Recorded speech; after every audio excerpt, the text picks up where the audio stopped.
Yan lang. May chili oil na siyang kasama. Chewy and gooey yan eh. Ang sarap niya eh.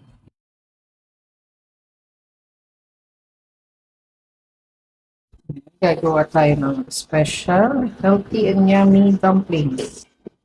Ito may onion powder, pepper. Ginisa ko na yung giniling sa bawang sibuyas. May daon ng sibuyas, pinagdad na yung pork, carrots dalawa, luya, and then sesame oil. Lagay tayo ng isang itlog.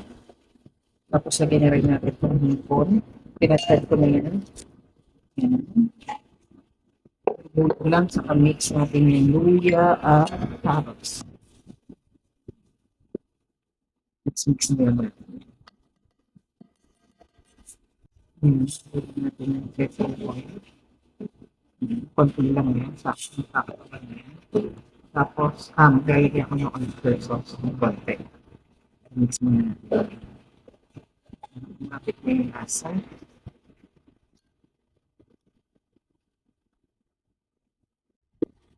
Maglagay tayo ng oyster sauce. Siguro mga 1 teaspoon. Tapos, mix natin.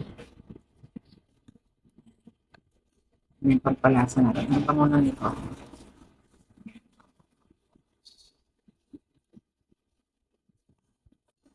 Yan, marinate muna natin to for at least 1 hour or 30 to 1 hour bago natin ibalot sa rice paper.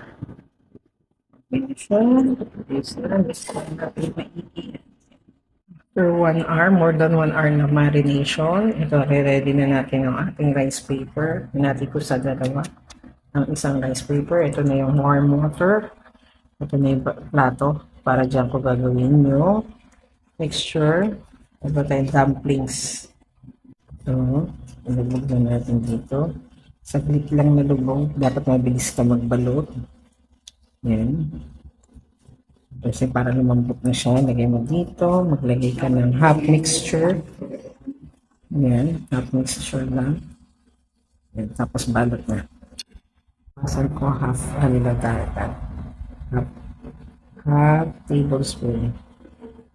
Medyo maliit lang dapat para may balot natin siya maigi at walang butas. Ayan. Ayan. Diba? Ganda. Ayan. Ganyan lang yung ating mixture. Ayan. Tupi dito. Sagad. Pipi. Tapos ito din. Tupiin natin. Para walang lumabas na palaman. Tapos ikot-ikot. Oops. Yan, pwede na natin i-steam. Naglagay lang ako ng konting oil. Ayan yung aking improvised steamer. Ilagay natin. Tatakpan natin. Dapat walang pawis. Yan. Tingnan natin sa 10 to 15 minutes. Check natin after 10 minutes. Ayan, no, malambot na siya. Pwede na yan. Sasettle na lang natin siya. Ayan, luto na siya.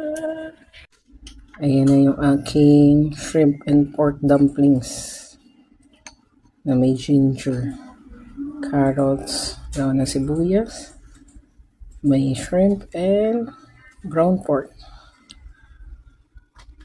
Binalot sa rice paper. Ayan, testingin natin ang ating dumplings with chili oil. Ayan, chili oil. Kunin natin itong isa. Ayan. Ayan natin dito. Ayan natin yung chili oil. Ayan lang. May chili oil na siyang kasama. Chewy and gooey yan eh. Ang sarap niya eh.